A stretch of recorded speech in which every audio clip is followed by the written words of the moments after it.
What is today, Lana? 4th of July. Yeah. And my peas are ready. My favorite thing in the garden. So come over here and pick some. These tomatoes are getting huge. And my zinnias are looking good for cut flowers in the house. And look at that, my big zucchini. There's actually zucchinis growing on it already. My onions, my carrots. We can pull some onions and carrots today and eat them. More peas. My potatoes, my first year growing them. They are doing awesome. They are almost ready to dig. Over here we got the herb garden. All kinds of good herbs to cook up fresh stuff with. More tomatoes. And I forgot what I seeded over here. It's trailing. It almost either is going to be, I would assume, some type of cucumber or melon. And look at this big guy. He's been hiding in the corner. I thought it was time to bring him out for the party. This planter here just started coming into blossom. This was a lot of odds and ends that I had left sitting around, so I just threw them together. The color palette kind of is a little clashy, but it is gorgeous. I call this container my watermelon container only because of the colors remind me of like watermelon colors. My ginormous basket is just full of flowers today, like a big firework. This is my mosquito planter over here. I got the citronella geranium plant right there. And then also I put in some purple basil just because I love the smell of that. And what can I say? This basket's huge, but it's beautiful. I use it as a planter sitting on the ground. Over here is what I call the hummingbird planter because I got everything in here that attracts the hummingbirds. This planter is another one of those I just threw together with leftovers. But this geranium here will be coming into blossom soon, and that's when this container will look more complete. This container has been stunning all season long. It's so cool. It's got so many good things in it. It just always smells so good. It always looks so good and bright and colorful. Out by the fire pit over here, just so I don't have to water as often, I did big succulent planters. So not only succulents, but also other varieties that tend to like it pretty dry. Like these ubies over here. We got some secretia. Then here are our succulents right in here. And then just your traditional spike. Look at these gardens. They're finally starting to settle in. The dirt has been a little bit of a problem this year. It's a little harder, more clay-like. But next year, I will definitely be adding some topsoil garden mixture, which is just topsoil and compost. On the edge here, I've got my tumbling tom tomato and my little cherry tomatoes that are going to be ready soon. Those are Jason's favorite. And then over here, I've got some peppers, which do not look super healthy. They've actually got some type of a pest. I haven't been able to figure it out what it is. I'm assuming that it is just some thrip. So I will be throwing together my organic mixture. If you don't know what it is I use, check out the video, How to Get Rid of Aphids and Thrip from last season. It's a detailed lesson on how to create it, how to mix it, how to use it. On this end cap here, I did really pretty flowers. So I did the sweet smelling alyssum, which smells so good in the garden, especially on a hot day. It smells so sweet. And I got, you know, your traditional marigolds just because they help deter some bad bugs. They can mask the scent of other plants that bad bugs would be attracted to, so they kind of just keep them away over here. Along with, you know, my snapdragons that you guys all know I love because butterflies and hummingbirds love them. Hummingbirds love these blue salvias here, Victoria Blue. And then right here I just have my traditional zinnias. Zinnias attract ladybugs, which, you know, ladybugs eat aphids. Over here I've got, I really don't know what my trailing stuff is on the end because I never tagged anything. That was dumb of me, but I didn't. So this could either go either way. It could be a pickle or it could be a melon. I'm not sure yet. But by the size of the flower on how small it is, I'm assuming it's a pickle or cucumber. And then over here I've just got my yellow Biden. There's really no rhyme or reason for it other than because it's beautiful and it's on the end of this box here that we see from our sitting area. And look who's awake! Aw, come here!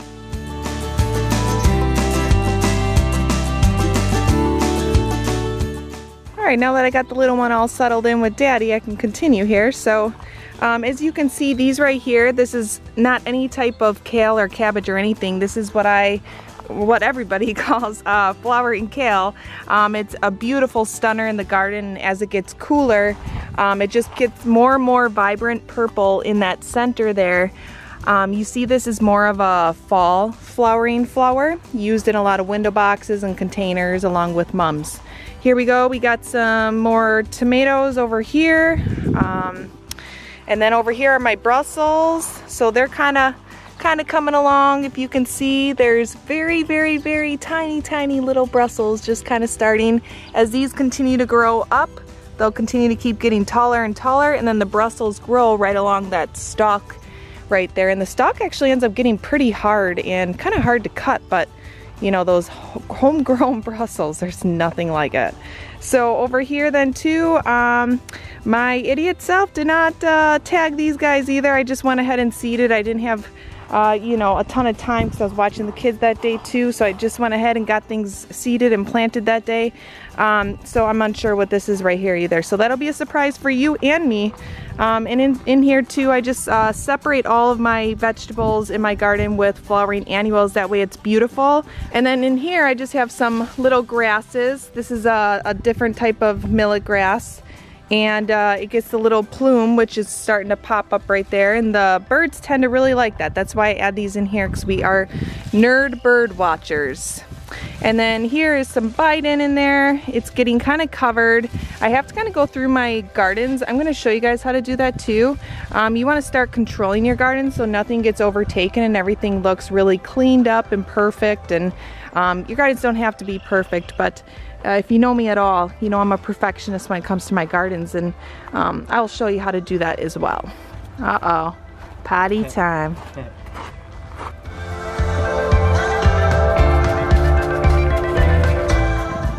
One of my favorites this time of year is this delphinium. It's the most truest blue you've ever seen. Even the camera can't capture how beautiful this color of blue is. Does it smell like anything? Popcorn. I think somebody's hungry. Aww.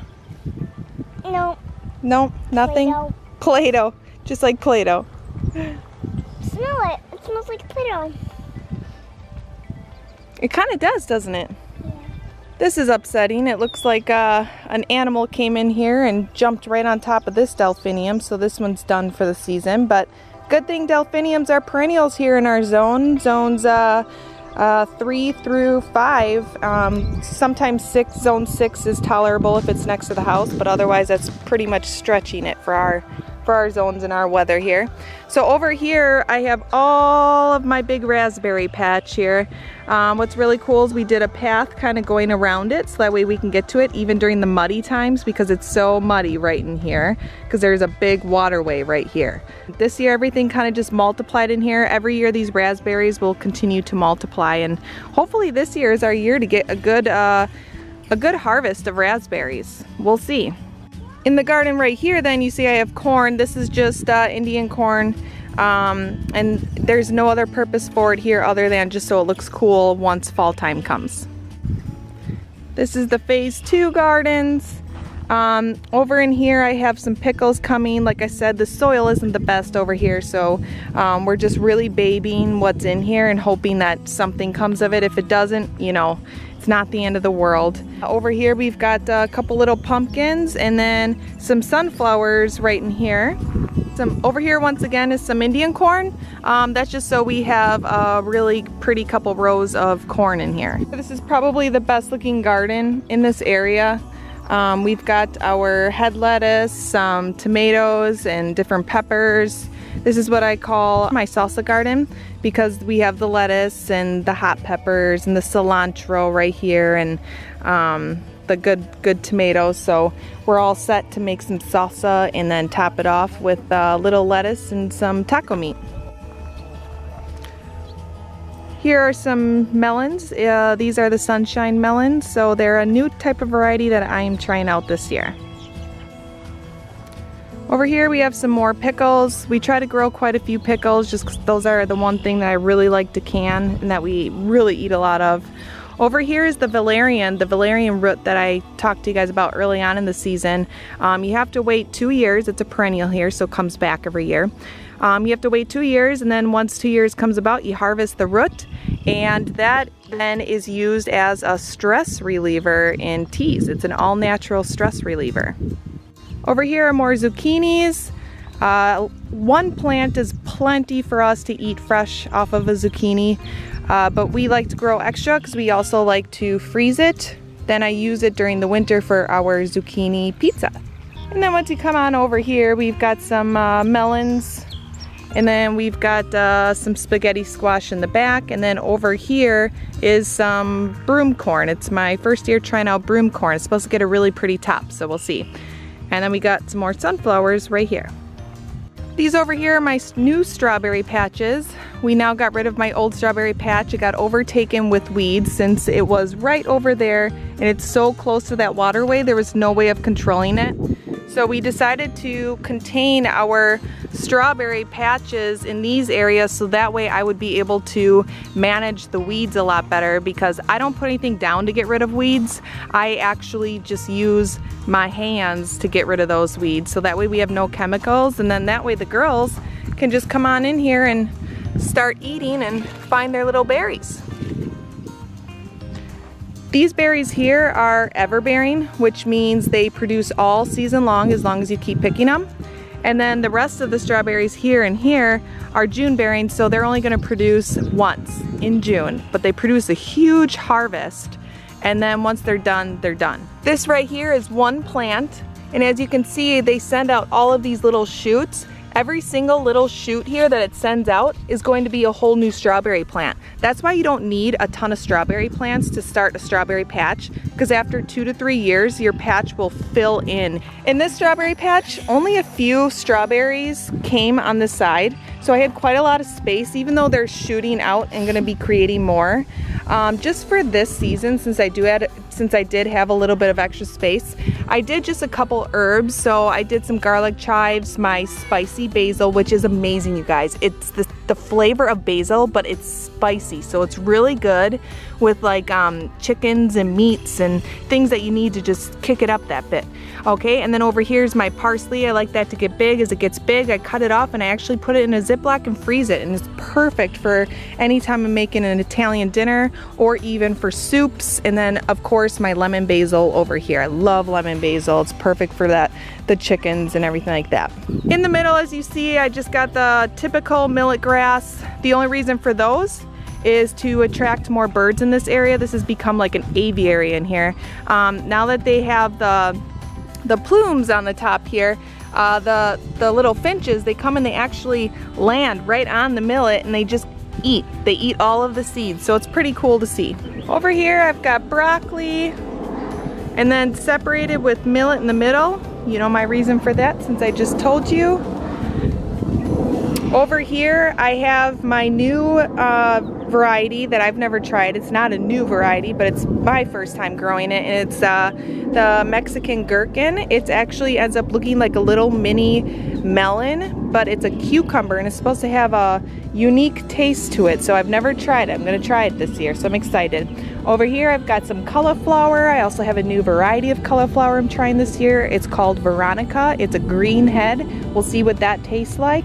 And I'll let you guys know what that tastes like. Over here are all of my extras. I keep extras for fill-ins during the season, and as certain vegetables are done, I fill them in with new vegetables or just flowering annuals, depending on how late in the season that it is. Here's another one of my large monsters. I think it's beautiful, but I didn't think it was super showy as it started growing. So what I did yesterday is I actually added a coleus from my extra stock that I have. That's why I keep extra stock, just in case anything needs something extra. And then I added another extra coleus here. I know they look small now, but these will get ginormous. It'll add that beautiful orange and that beautiful variegation of dark and lime green right there.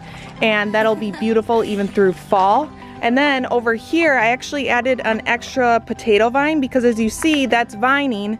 This stuff's here vining, but it doesn't look full enough with enough foliage, so I'm adding more foliage to come down right there.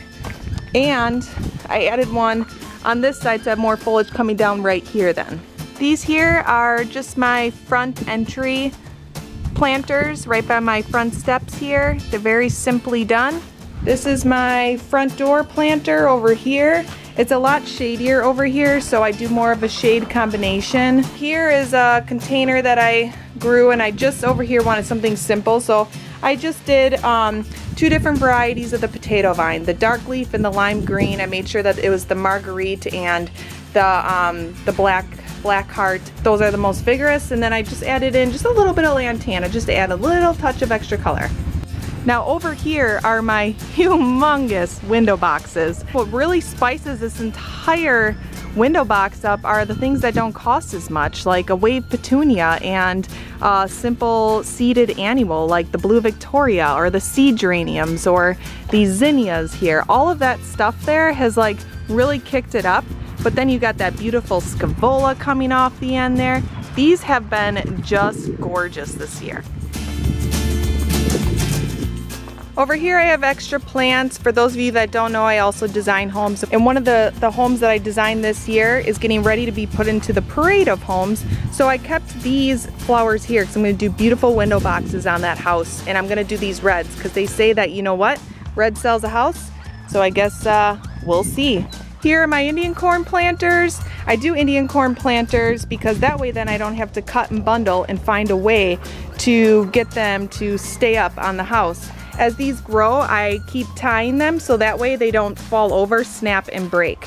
This year too, so the pot doesn't fall over, I dug in just like a few inches on the bottom here, and I actually put the container in the ground just a little bit, and I drilled tons of holes on the bottom so that way the roots of the corn can grow down into the ground, and that way it doesn't keep drying out constantly. As you can see in this box, I have asparagus starting. This is my first year growing it. We won't be able to harvest it yet. You have to wait a year. But this is where we have it coming, so that way I can maintain weeds, we keep it contained. Now let's go into the courtyard here. I've got a lot of stuff going on here.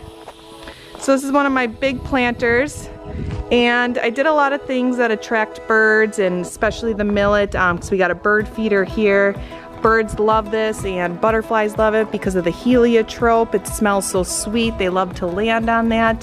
The hummingbirds love this salvia right here. It's just beautiful. They stick their little beaks in there all day long. So we have that planter there for a reason, and that's for the birds and the butterflies.